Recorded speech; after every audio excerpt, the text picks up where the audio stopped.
Hi there, I'm John from CNCKing.com, and today we'll make custom shipping inserts.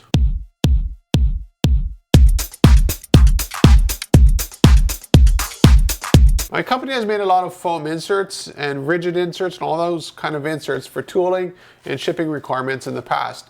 This is the first time we actually use our CNC router to do this kind of work on a very rigid foam. Now the nice thing about the foam is that it weighs literally nothing. Sending this to the customer, literally the box weighed more than the foam that was inside of the box. And we sent quite a few of these prototypes over. Now the reason for this kind of work is basically they have a CNC mill and they manufacture custom parts and they need to ship them back and forth for various processes on those parts. So what this allows them to do is put the parts in here and then put another one of these things on top and then fill it with parts and so forth, so you have a whole box and ship them out and get them back. Now the thing about milling machines and the parts they produce is the very nice surface quality if you know what you're doing. And the last thing you want to do is throw a whole bunch of parts in a box and ship it out, because then you end up with scratches, polishing issues, a whole bunch of other problems. Now what this does is all the parts are separated, and this is very strong.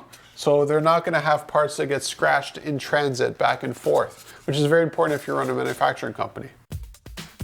Well, with laser cut foam, we're limited to 1/2-inch intervals, just because anything thicker, you end up having a fire, and anything thinner cuts just as fine, so it's not really an issue.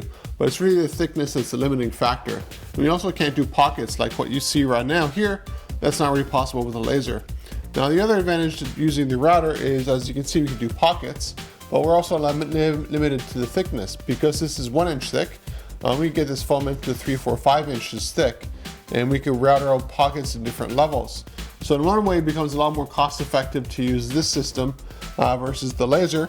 Again, it's apples and oranges, it's a different kind of process, different kind of foam.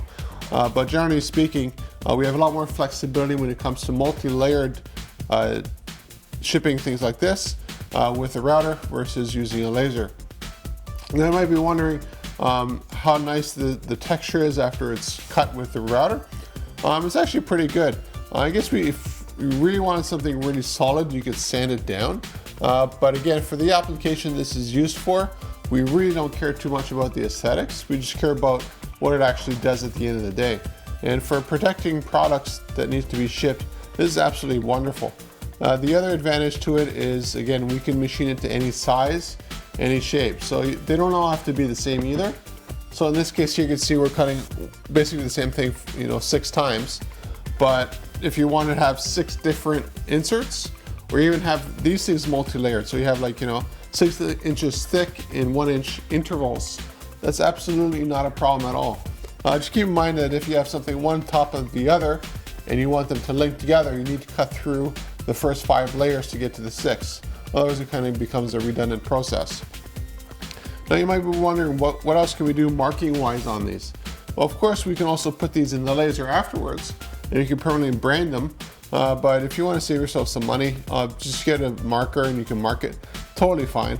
Again, it's just foam and it just works wonderfully for specific applications. In this case here, the customer again is shipping it back and forth, so they need something really fast. And the nice thing is their product is really dark in color.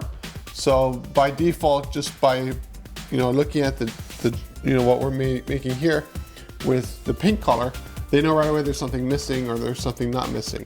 So it makes counting really easy as well. Now you can also spray paint this, because again, it's foam. So if you want to have different colors for different areas or departments in your shop, that's absolutely not a problem.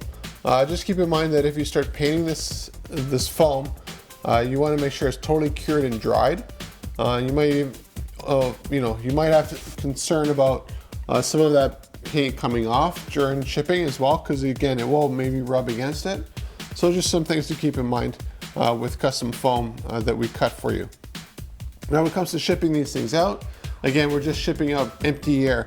So it's very cost effective to ship, not just from your shop, but from our shop as well. Now you might be wondering, why do we use our CNC router to do this instead of a laser? The laser is a very difficult machine to do foam properly with. We've done a lot of it just because we have a system set up that it's sort of safe to do it.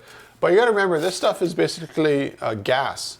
And when you're cutting it with a laser, you're having a high energy beam cutting through gas. It's almost like acrylic. So you have lots of fire issues and things you got to be really careful about. In this case here, the reason why we use our CNC router is because we needed an indent. So it's a solid piece of foam. It's 1 inch thick, but this is ½ inch into it. And it's not something you do with a laser, because if you try to engrave foam with a laser, it either catches fire and you got to throw it out of the machine, or just nothing happens, depending on the source that we use. In this case here, the router was definitely the best way forward. Produces a really nice product, and it, again, very, very rigid and perfect for shipping. So if you're looking for custom foam inserts to ship or to hold products at your mill or what have you, contact me at CNCKing.com. We'll make them for you at any spec that you have in mind, and we'll ship them right to your door.